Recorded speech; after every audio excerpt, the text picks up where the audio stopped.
dans Masechet Shabbat. Hanouka. On parle de la bougie de Hanouka. Alors moi, je ne vais pas vous parler de toute la sugya ici qui est traitée dans la page Kaf Aleph Amoud Aleph de Masechet Shabbat. On parle des huiles qui sont interdites, on n'a pas le droit de les utiliser pendant Shabbat. Alors il y a une discussion dans les Amoraïm de savoir est-ce que les huiles qui sont interdites pendant Shabbat, des huiles qui ne sont pas assez bien, qui sont pas, le combustible n'est pas assez de bonne qualité pour qu'on puisse l'utiliser, on se pose la question est-ce que pour Hanouka, on aura le droit d'utiliser ou pas? Il y a des avis oui, il y a des avis que non. Alors moi je voudrais prendre juste l'avis qui dit qu'on ne peut pas l'utiliser. Il y a une Gemara ici qui dit Ravuna, Amar Ravuna, Ptilat ushmanim shamur chamim, en madlikin baen beshabbat, en madlikin baen bechanouka, ben beshabbat, ben bechol. On n'a pas le droit de les allumer ni pendant Hanouka, pendant les jours de la semaine, ni pendant le Shabbat de Hanouka.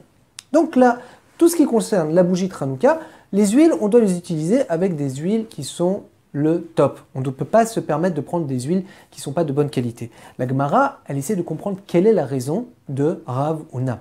La Gemara répond, elle dit Amar Rava, Maïtama de Ravuna, Kassavar Kafta Zakukla, parce qu'on pense que Kafta Zakukla, que si jamais la bougie s'est éteinte, Zakukla, on est obligé de la rallumer.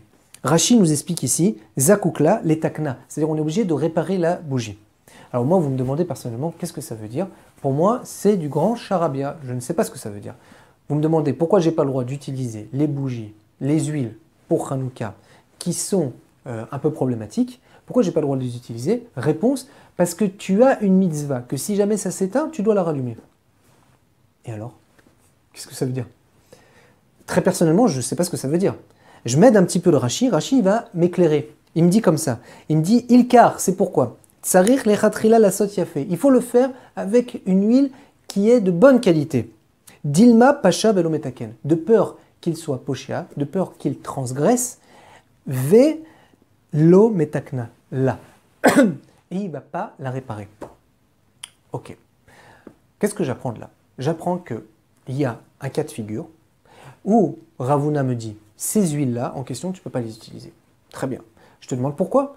Raison, parce que tu as une obligation de les rallumer. Et nous, Chachamim, on a peur que si jamais tu utilises ces huiles-là en question, tu ne vas pas les rallumer.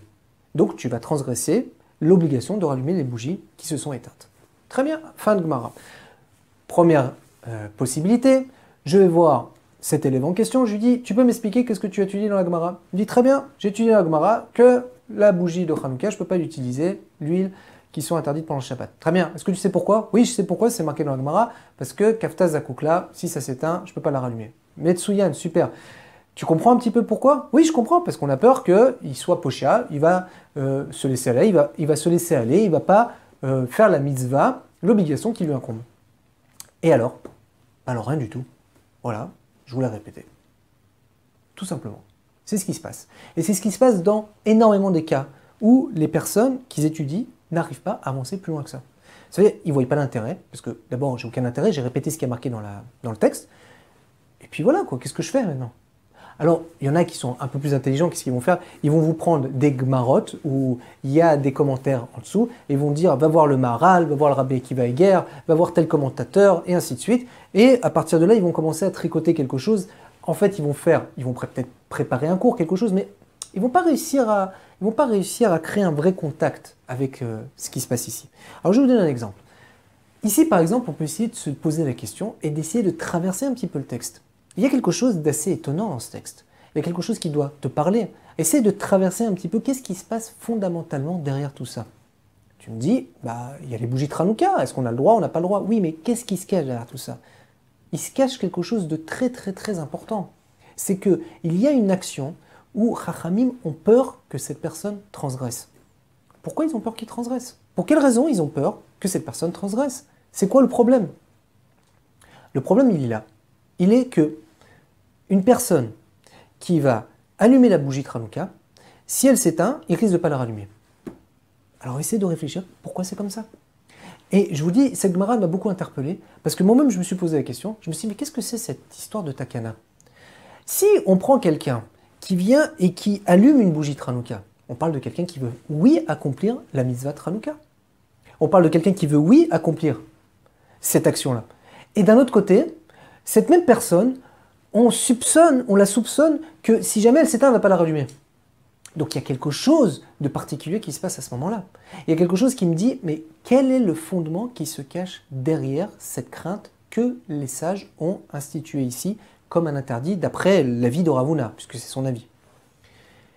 Et en réalité, moi personnellement, j'ai interprété le texte comme ça, mais après, c'est ouvert à tout le monde. C'est parce qu'après, c'est vous qui intervenez dans cette réalité qui a l'air figée.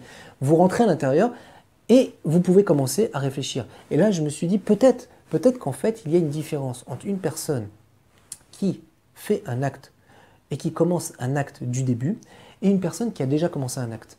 Et en réalité, c'est vrai que j'ai trouvé dans d'autres domaines qu'il y a beaucoup plus de Yetzirah, beaucoup plus de mauvais penchants à finir une action qu'à la commencer. Alors peut-être que oui, effectivement, il y a oui un yesod, un fondement qui se cache derrière cette page de Gemara, derrière cette takana, derrière ce décret, et qui nous dit, attention, l'homme, quand il se met dans une situation où il a déjà mis les pieds dans une action, s'il ne va pas jusqu'au bout de l'action, alors il risque de ne pas la finir. Et donc, qu'est-ce que j'apprends de là? J'apprends un yesod, un fondement très très très important. C'est que quand tu commences une action, essaye de te donner le maximum de possibilités de réussir à la finir.